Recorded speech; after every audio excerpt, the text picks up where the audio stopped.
Secondly, the private sector must be involved in any efforts to increase the security of critical information infrastructure. No effective or workable solutions can be attained absent public-private partnerships. Here, there are a number of good examples within Europe, from Denmark, from the Netherlands, and either you've heard already or you will hear more about this today.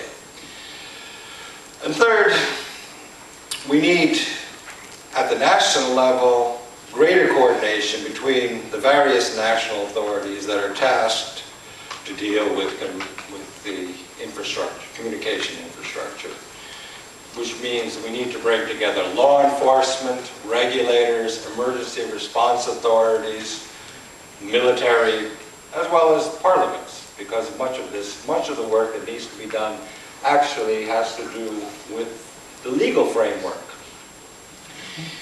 And here, I would like to draw attention to what to me is a worrisome trend.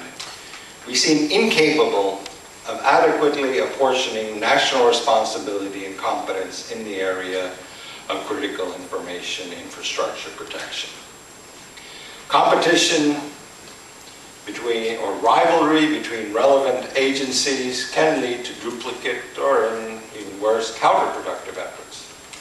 Specifically, horizontal cooperation between economic, social institutions and law enforcement is particularly crucial. Turning now to the EU level of action. I already mentioned some of the progress that has been made in this area.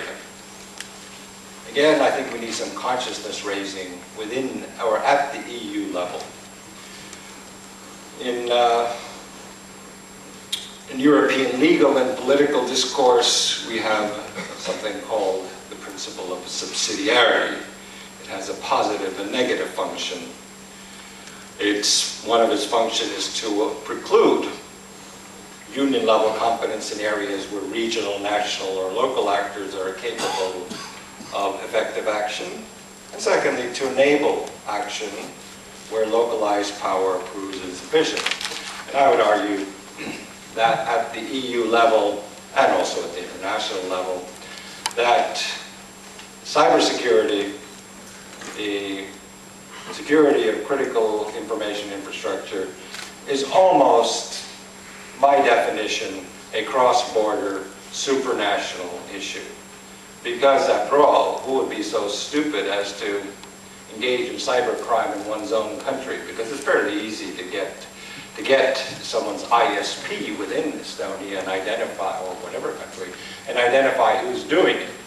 So virtually all of the major cases that we've seen of cyber terrorism, cyber attacks, cyber extortion, which has been a major area of business for almost a decade, it all happens across borders. And so the solutions to these issues must be cross-border solutions. So I think that critical information infrastructure protection is precisely the kind of issue where we need concerted action at the community level, and I hope that this becomes clear to everyone concerned. Today, in fact, we lie at the intersection of two great revolutions in Europe. One is of European integration, and the other one is the internet. The first is political and regional, the other technological and global. By facilitating the flow of capital, goods, and services between member states, critical information infrastructure today is integral to the functioning of the common market. Furthermore, insofar as protection of our critical information infrastructure demands cooperative international solutions, member states of the EU are uniquely advantaged in dealing with this issue. For the principles, institutions, and habits of European integration provide the basis from which to pursue coordinated efforts in this field. In the end, the quest for solutions to cybersecurity in the regional domain rests on the premise that European level action can bring added value to individual national efforts, and the fact that most of the problems, almost by definition, as I mentioned, stem from computers or sources outside individual member states. But returning to the cyber attacks of 2007, as head of state at the time,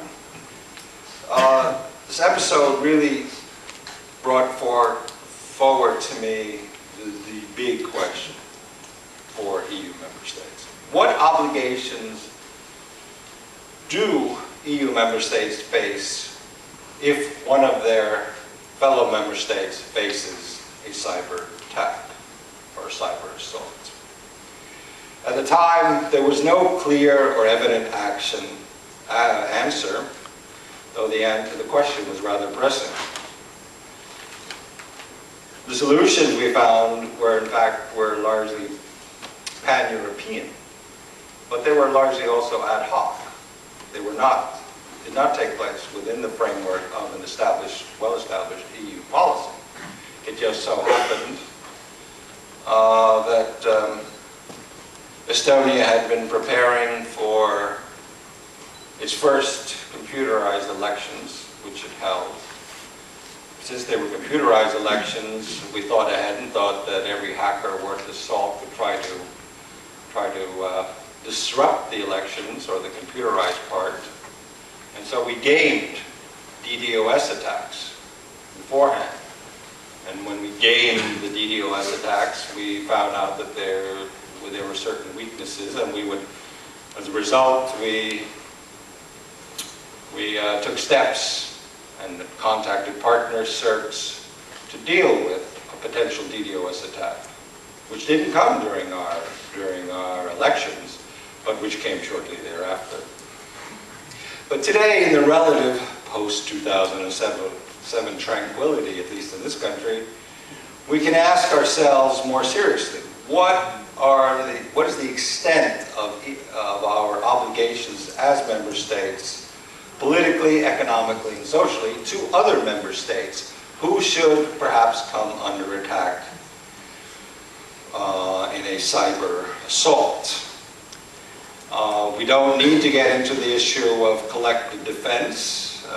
That's a NATO issue, but it is, let's face it, closely related.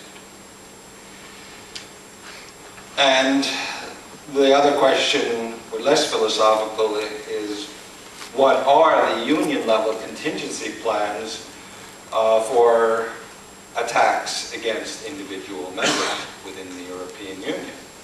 What does the Union do?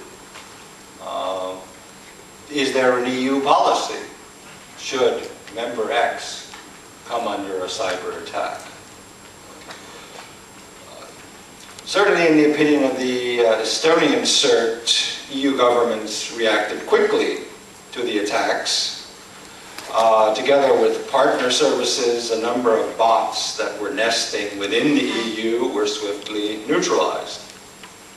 So at least that much we did. Most of the bots, of course, didn't reside in the EU. They resided all over the world. But at least in the case of the bots residing in the EU, they were neutralized, and the people responsible for the cyber attacks were forced to move their efforts to less friendly or cooperative countries outside of the EU.